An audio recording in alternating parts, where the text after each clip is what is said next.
Because some of you are of the mindset that if they're not white, they're okay.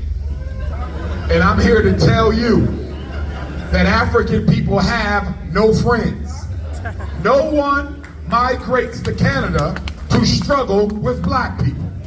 Nobody comes to Canada to be identified with black people. Nobody comes to Canada to live with black people. They come to Canada to replace black people.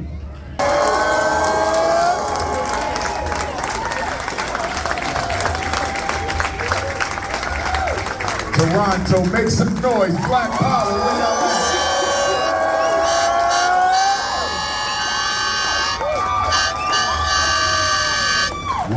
One, two.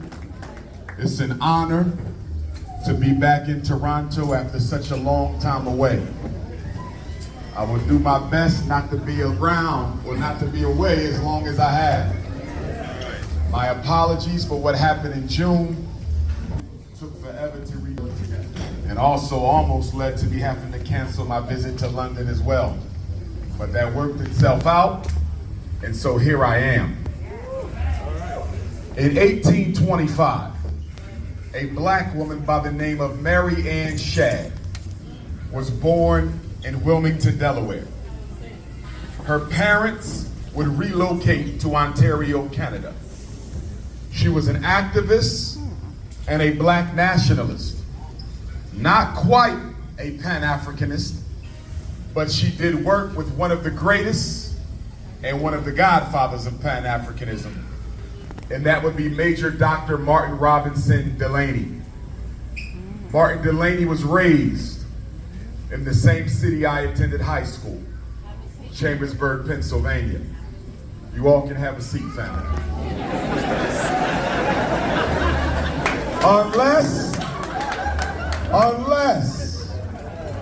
Unless you are a snow bunny hopper, stand your ass back up.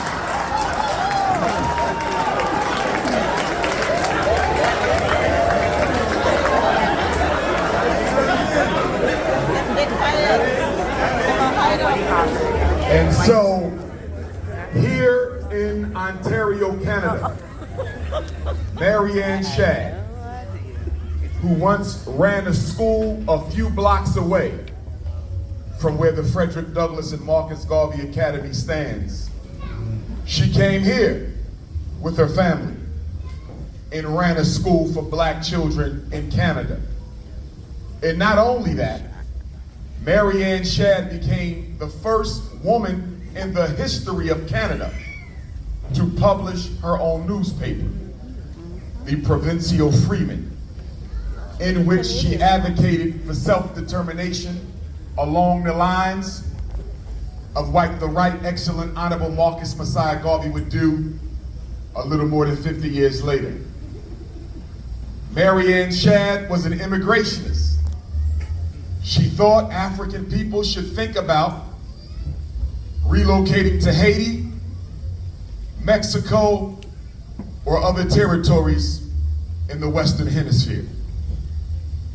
She became the second black woman in America to publish a newspaper. And even after doing all that, she fought for the equality of African women.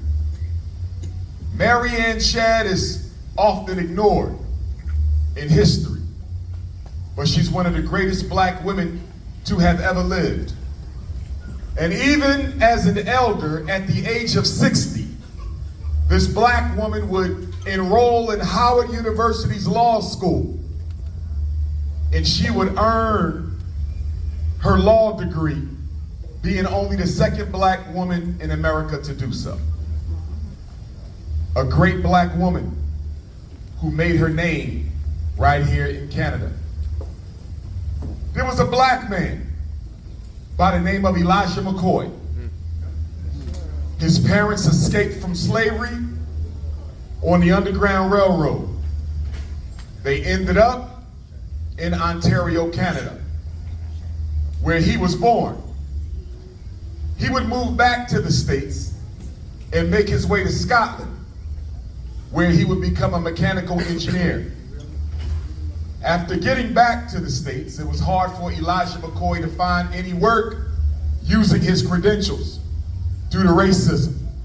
But he did manage to find a job oiling the parts on engines. And so eventually, he discovered a way for engines to be self-lubricating. Elijah McCoy is the father of the self-lubricating engine.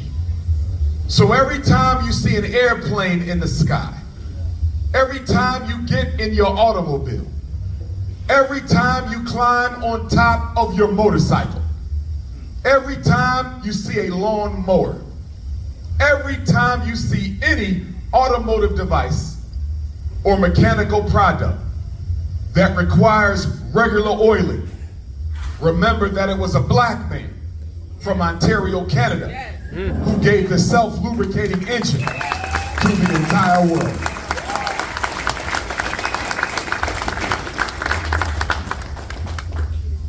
I understand that in Canada, a black child is 4 times as likely as a white one to be expelled from school. I understand in Ontario that a black person is 20 times more likely to be murdered by the police than a white person. I understand that although Toronto is a city of 3 million, only about 300,000 of such are African people. But despite being 10% of Toronto, we are 30% of those who are charged for possession of marijuana. And we are more than 40% of those who are pursued for hard drug use. How is it possible to only be 10% and yet be overrepresented 2 and 3 times over in the mass incarceration system? Canada is as racist as the United States. More. Even more.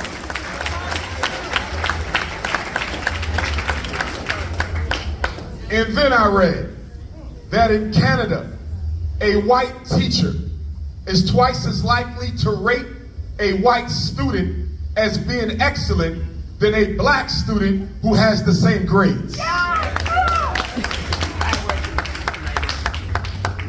We know racism, or at least we think we do. But in case you don't, let me give you the 3 cardinal rules of racism. The first one is the most important. This is where I lose most Negroes, because most of us were raised in colorblind religions, and we were raised in colorblind houses of worship. And although as a Pan-Africanist, I believe in freedom of religion, I must also say that if your religion does not allow you to be black, and if your religion doesn't allow you to put black people first, and if your religion doesn't allow you to struggle for black people, then your religion is an instrument of white supremacy. The first rule of racism is that all white people are racist. There are no exceptions. There are no conditions. That means your white best friend is a racist. Your white baby mama is a racist. Your white mother-in-law is a racist. Your white employer is a racist. The bishop at your church is a damn racist.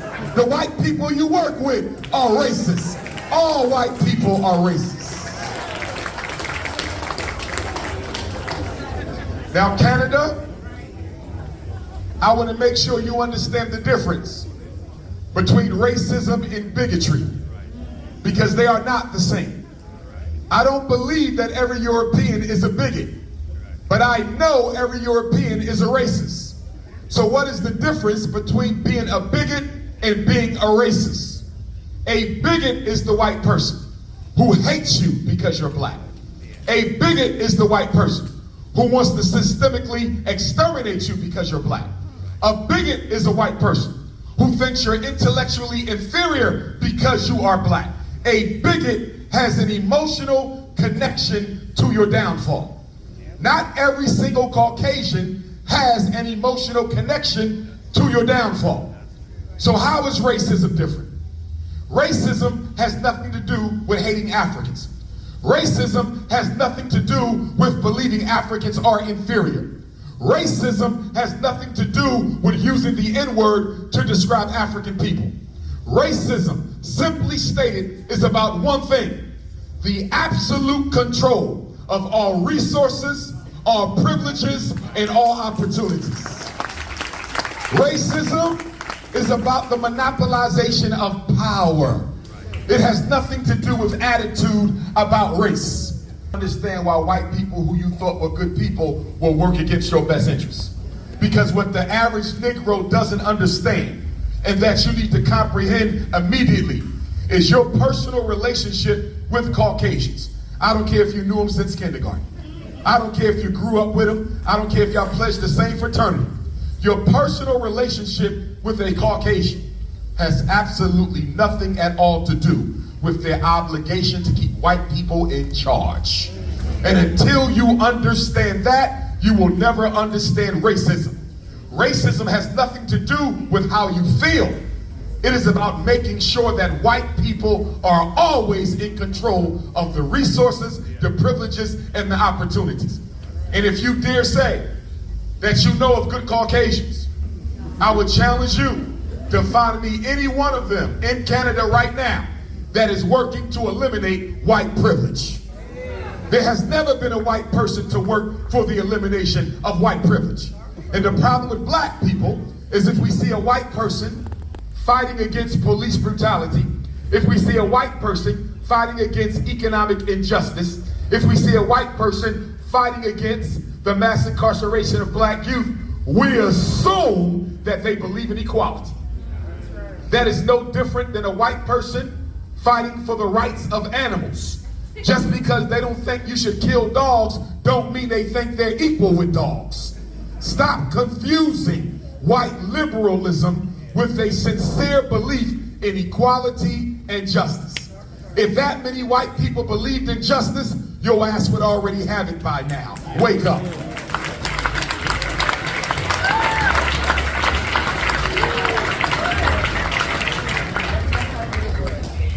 Canada, and Toronto in particular, is the most multicultural city in the world.